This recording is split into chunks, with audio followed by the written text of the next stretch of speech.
اللهم إني أستخيرك بعلمك وأستقدرك بقدرتك وأسألك من فضلك العظيم، فإنك تقدر ولا أقدر وتعلم ولا أعلم وأنت علام الغيوب.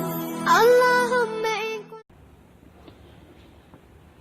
بسم الله والصلاة والسلام على سيدنا محمد وعلى آله وصحبه ومن اهتدى بهدى إلى يوم الدين. أما بعد. All praise is due to Allah subhanahu wa ta'ala. We glorify His name. We also thank Him for how far He has brought us. Last we did talk about the wajib upon the things which are not supposed to be done or said by a mukallaf using the mouth or the eyes respectively. Today we'll be looking at the things which are to be adopted by a mukallaf. If a mukallaf is to love someone, he should love that person for the sole sake of Allah subhanahu wa ta'ala.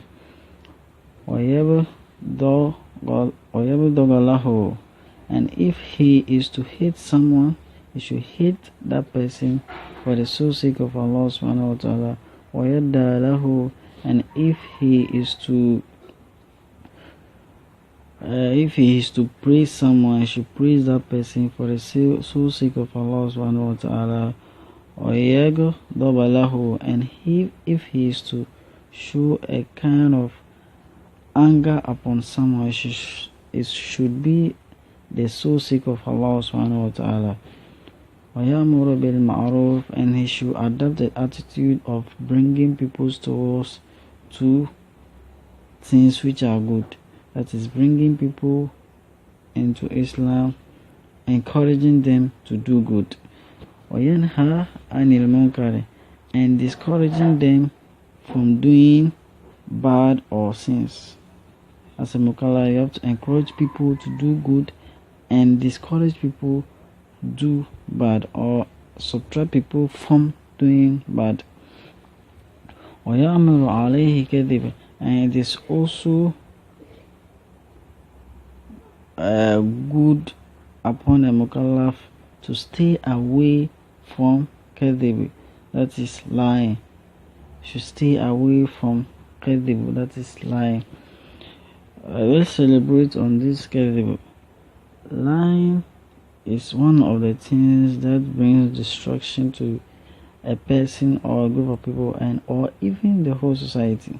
So the Prophet really warned us about lying, because the tongue can move more than 1,000 times per minute. 1,000 times per minute.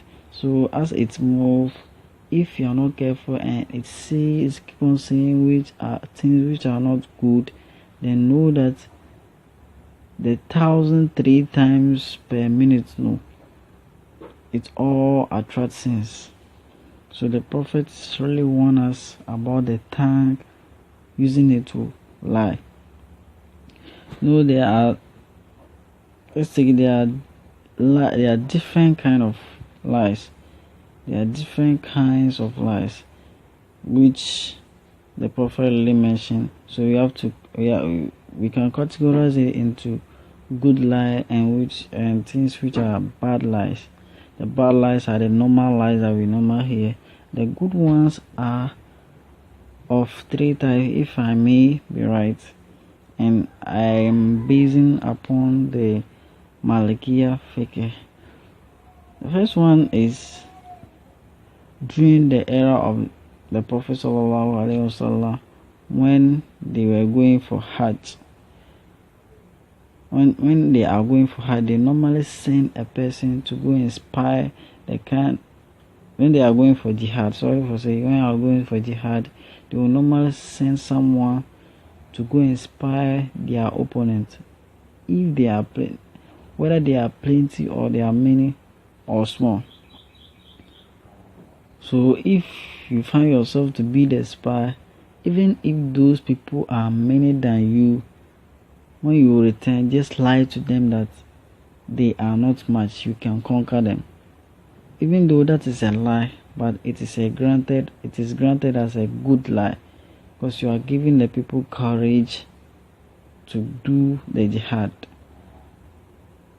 That is one of the good lie that you can easily make. The second one is to lie, a lie between you and your wife. You don't have, or you are married and you don't have enough money and all sorts of things.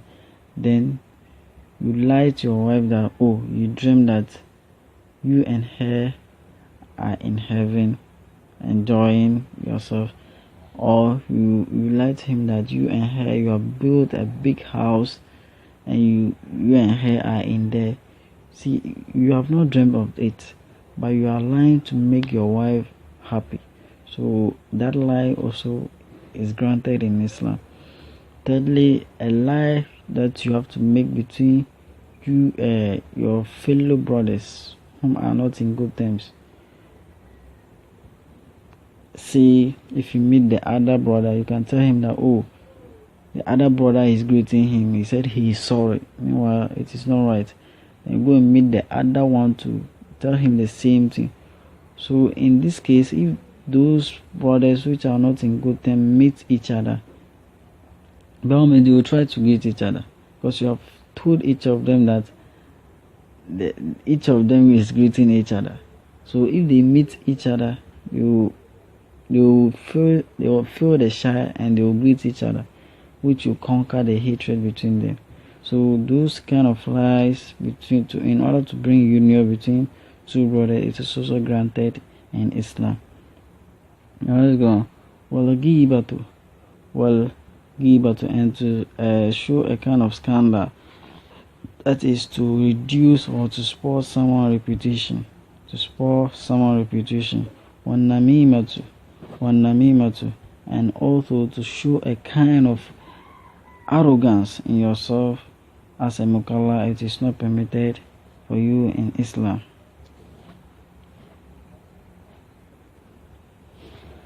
Kibiru, and to show a kind of bigness in yourself. Ojobu, and also to have self-glorification. You are always glorifying yourself, you are always praising yourself of whatever you have done. It is not permissible for a mukallaf to adopt that behavior. Or ru'ya, or riya'u, and to show off whatever you do. You want people to know that it is you who have done it. You are showing off your abilities. It is not permissible for a mukallaf to do that. Also, and to show a kind of fameness. You always want, wherever you go, you always want people to know that you are there. You always want people to see how famous you are. It is not permissible for a mukallaf to adopt that behavior. Hasada, and also showing a kind of ignorance. Jealousy or envy. Sorry for saying. Showing a kind of showing a kind of jealousy or envy. Now let's elaborate on this hasada. Allah has granted every individual equality. Some has been granted the knowledge of the Quran to be a hafiz. Some have been granted the quality of being rich, very rich. Some have granted us the quality of being patient. Every individual has a quality. So if you have a brother and your brother is very rich, that is his quality. And in this world and now era, it is all about people are chasing money. So you always do whatever you can so that you can also get to his position. But always when you try, you fail. And because you always envy him, then you start to do things which will bring him down, because you cannot get there. That is not your quality. Remember that that brother of yours who is rich, you also have a quality that he wants. Also have a quality that he wants. Understand it? So everybody has a quality, and you shouldn't be hate or show jealousy or envy someone's quality. It is being granted by Allah subhanahu wa ta'ala. If you do that, it will lead to hatred between two of you, and if it doesn't take care, it will lead to a great sin.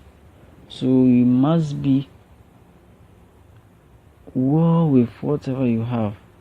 Have a lot of money. You don't have to see some people's status in life, as I'm saying, not in WhatsApp status in life, and you always want to be that way.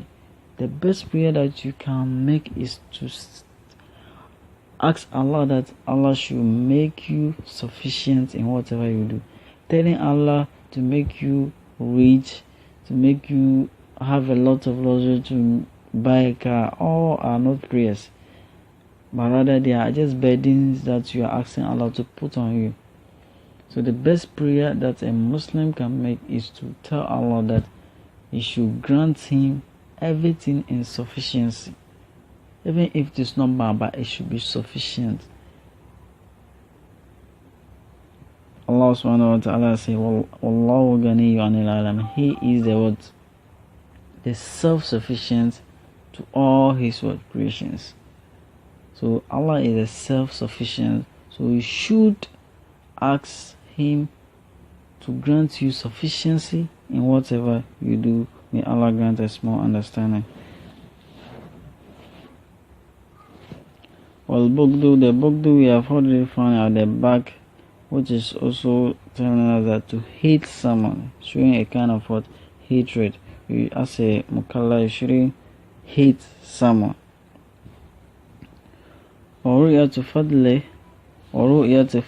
ala ghayri, and to cite someone in a sight that the person doesn't want. If you look at someone at a look that the person is not okay with it, it is totally haram upon a mukallaf. Well, hamzu, the hamzu, let's elaborate on this. The hamzu is to touch someone in an intent to backbite. The two of you are sitting, then a person that you really wanted to, you are backbite about, then he is passing, then you tap your fellow brother or sister, then you point to that person. You tap in there and point to that person. That is him who is going. It is also haram in Islam to do that. Walamzu, and the time of tapping, then you shake your mouth to gossip. Yes, that is also a kind of haram in Islam. So tapping and saying something about someone is what? Total haram in Islam. That is wal hamzu wal lamzu. Tapping and saying something about someone as the person is passing is totally haram in Islam. Wal abathu, and to show a kind of mockery. Abathu and sukhriya are kind of similar things. They all means mockery. They all means mockery, persist to the English thought.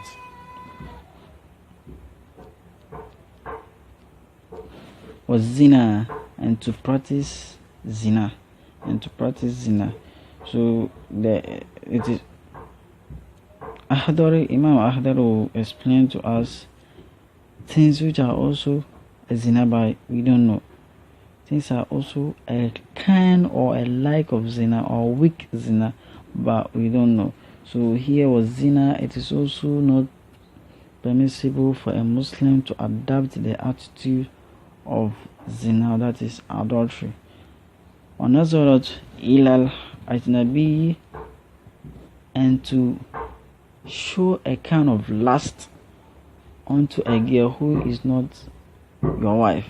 or whom you have not married to, if you show a kind of lust or a kind of feelings for someone whom you are not married to, it is also totally haram in Islam. You have seen this girl going, then you start to have a wrong thought that if you have this, like see, if this girl should have been on your bed, you'll be thinking that way. It's totally also haram in Islam. And also hearing the sweet words of that person. Hearing the sweet words of that person. No, women have voice that everyone or every man laughs. As a woman starts to talk, there's a high probability that a man or a boy loves that voice. Everybody around that person loves that. The way the woman talk or the girl talks, it's an automatic that every man around that person will feel or have a lust for that voice. So hearing about the voice of whom is not your wife, sweet words of whom is not your wife, then it is also not permissible in Islam. So the talazuzu and the nadharat, the seeing of someone or seeing and having a lust upon a girl or a woman who is not your wife, and hearing the person's sweet voice is not permissible, are small or minor zina. A small or minor zina. Even Isa said it that if you have seen a girl and you have dreamt of you, or you have a bad thought of you, or you have wished to have sex with that person or that girl, at that moment you have already had zina. So thinking of having sex with someone in your mind, and Isa is telling us that at that spot you have already committed zina. So it is also a minor sin. It is also a minor zina too. So we must be careful, especially this our era. And we are begging our women to not to tempt us. Or not to tempt us. Because the dress that you wear will persuade how I'll think of you when I meet you. May Allah grant us more understanding.